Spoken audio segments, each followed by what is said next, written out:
Praise the Lord. आप सबको जय मसीह की। मैं परमेश्वर का धन्यवाद देता हूँ एक बार फिर से कि परमेश्वर ने मौका दिया है कि उसके जीवित वचन के ऊपर हम मनन करें। आज एक बहुत अच्छा विषय मेरे पास है और वो विषय है कि वो एक सवाल है कि बहुत से लोगों के मन में, ज़्यादातर लोगों के मन में ये सवाल रहता है कि क्या परमेश्वर है, क्या परमेश्वर है।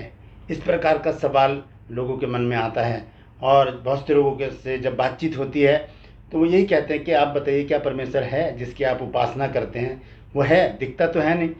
तो इस तरह के सवाल हमें बहुत विचलित करते हैं, लेकिन हमें इस बात को जानने की ज़रूरत है, क्या सच में कोई परमेश्वर है।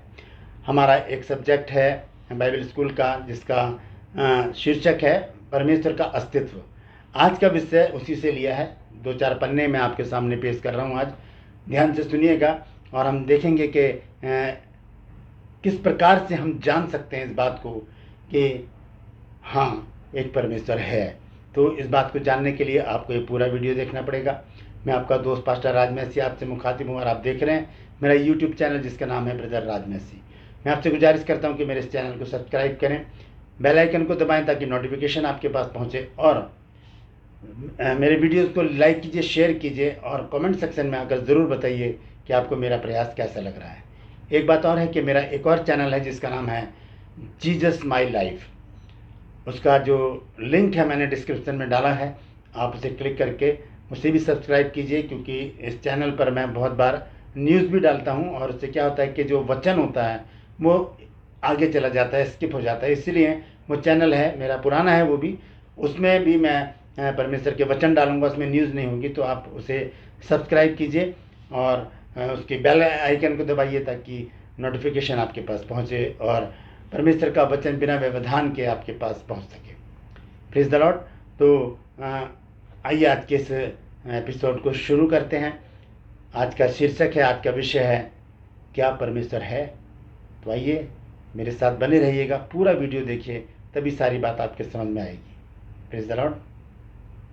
सबसे पहले हम देखते हैं कि परमेश्वर कौन है, परमेश्वर कहाँ से आया, परमेश्वर को किसने बनाया।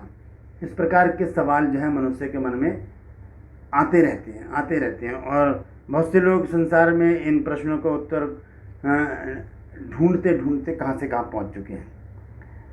परमेश्वर कौन है, ये प्रश्न लगभग प्रत्येक मनुष्य के मन में होता है और हर एक के मन में जिज्ञासा रहती है कि हम जाने कि परमेश्वर कौन है जिसने सारी सृष्टि को बनाया, वो कैसा होगा, किस प्रकार से उसका व्यक्तित्व होगा, क्या उसकी कदकाठी होगी, यानी कि सारी बातों को जानने की जिज्ञासा मनुष्य के अंदर होती है। तो ये जो हमारा सब्जेक्ट है, इसमें बहुत बड़ा सब्जेक्ट है ये, लेकिन इसके कुछ पृष्ठ मैं आपके सामने पेश करूंगा आज। तो हम देखते हैं, आत्मिक दृष्टि से देखें तो संसार में 2 प्रकार के लोग हैं जो परमेश्वर के अस्तित्व के विषय में बात करते पाए जाते हैं। एक है नास्तिक और एक है आस्तिक। ये 2 प्रकार के लोग, इनके बारे में आगे खोलकर बताऊंगा आपको। और इसमें तीसरे स्थान पर हम उनको भी रख सकते हैं जिनसे परमेश्वर के विषय में पूछा जाए तो वो कहेंगे कुछ कह नहीं सकते, इस प्रकार से जवाब देंगे, कुछ कह नहीं सकते। पहले आस्तिक, फिर नास्तिक, फिर तीसरे स्थान पर कौन है, कुछ कह नहीं सकते। तो हम ये जो कहते हैं कि कुछ कह नहीं सकते, इनके बारे में तो बात नहीं करेंगे, लेकिन हम आस्तिक और नास्तिक के विषय में तो हम जान सकते हैं। तो सबसे पहले बात करेंगे हम नास्तिक लोगों की।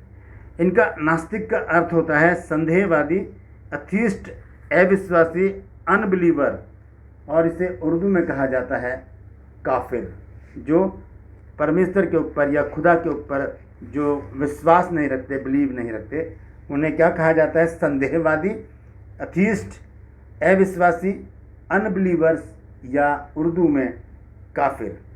तो नास्तिक का जो ये है अर्थ मैंने आपको बताया है, यानी सीधा सा इसका अर्थ है परमेश्वर के अस्तित्व को अस्वीकार करने वाला कोई भी हो, मनुष्य।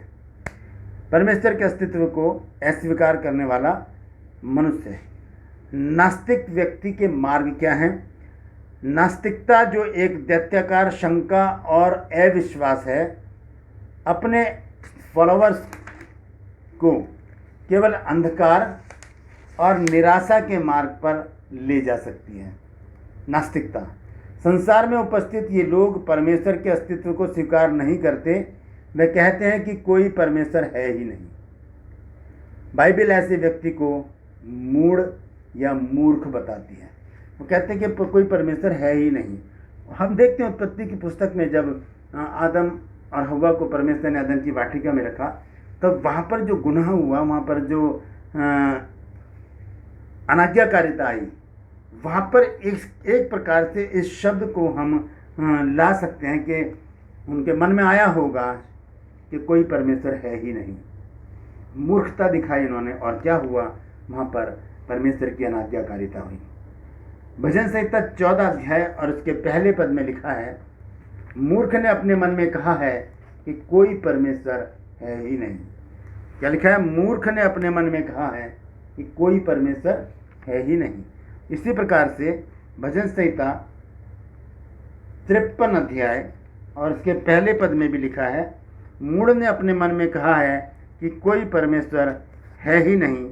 वे बिगड़ गए, उन्होंने कुटिलता के घिनौने काम किए, कोई सुकर्मी नहीं।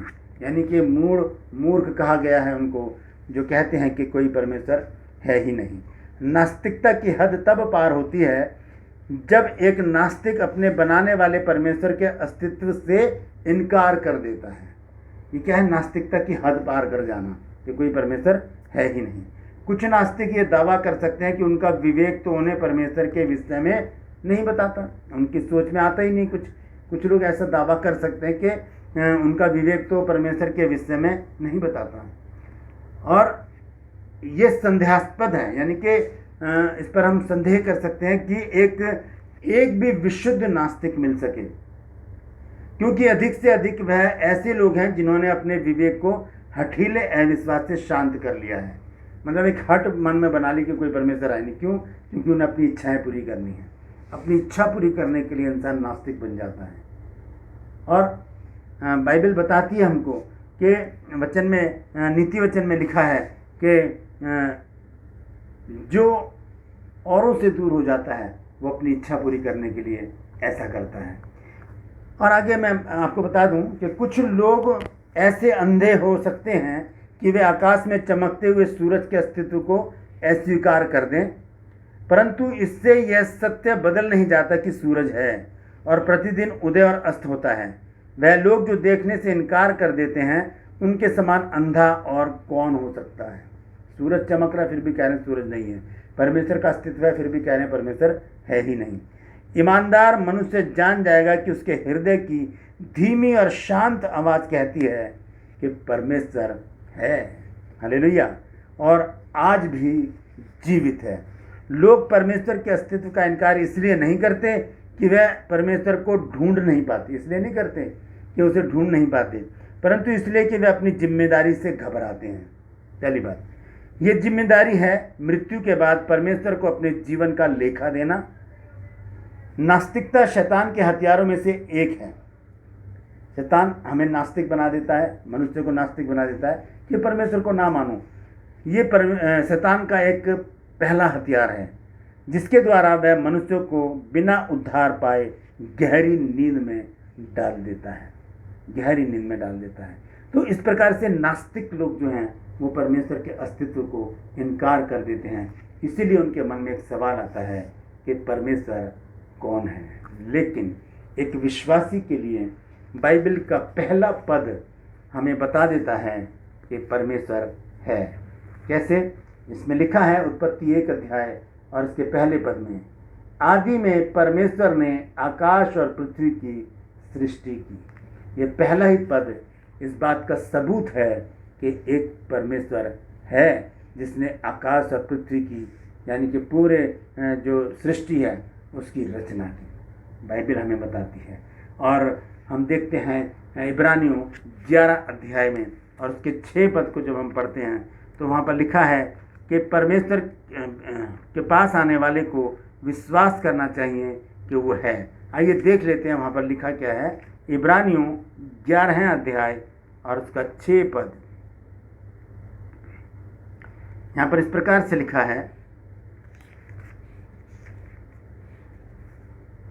और विश्वास बिना उसे प्रसन्न करना अनहोना है, क्योंकि परमेश्वर के पास आने वाले को विश्वास करना चाहिए कि वो है और अपने खोजने वालों को प्रतिफल देता है। विश्वास बिना हमें विश्वास करना होगा कि एक परमेश्वर है, और वो परमेश्वर कहाँ पर है। भजन संहिता 115 अध्याय और उसके 3 पद में लिखा है, हमारा परमेश्वर तो स्वर्ग में है, उसने जो चाहा वही किया।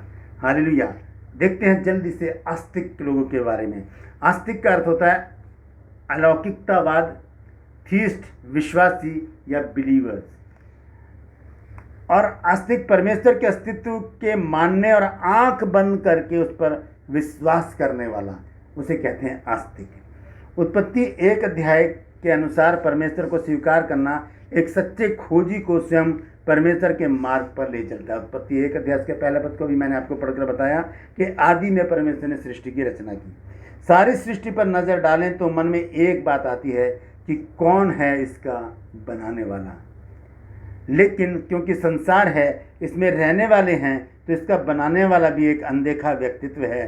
चिंतन के शांत समय विश्वासी मनुष्य का विवेक फुसफुसाता है कि परमेश्वर है, और केवल मूर्ख ही इसे अस्वीकार करते हैं। ऊपर उड़ते हुए विमान को देखना और उसमें बैठे पायलट को ना देख पाने के कारण यह कहना कि विमान बिना पायलट के उड़ रहा है, उतना ही मूर्खतापूर्ण विचार है जितना आकाश को देखकर कहना कि कोई परमेश्वर है ही नहीं। क्योंकि हम उसे देख नहीं सकते, हम में से बहुत थोड़े हैं, यानी कि ना के बराबर, जिन्होंने अपने मस्तिष्क को या दिमाग को अपनी आँखों से देखा हो।